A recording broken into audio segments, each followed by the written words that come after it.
Randa, el que li passa a Ramon és que intueix el seu sistema, l'art, que és un mètode de mètodes que permet de reformular tots els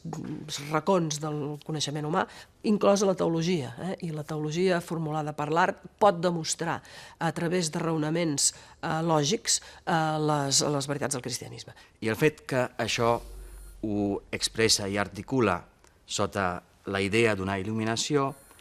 per a mi significa que està conscient de que aquest descobriment intel·lectual, podríem dir, és una cosa que no s'ho ha construït ell, no ho ha creat, sinó que està conscient de que això és un do, una cosa que rep,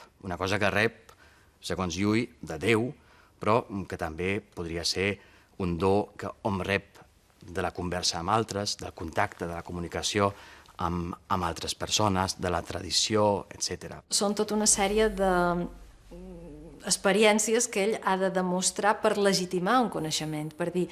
jo he anat adquirint un coneixement per una via que no és la tradicional, habitual, i per tant, qui millor que Déu per legitimar-ho, no? I Nostre Senyor mateix us ho va revelar.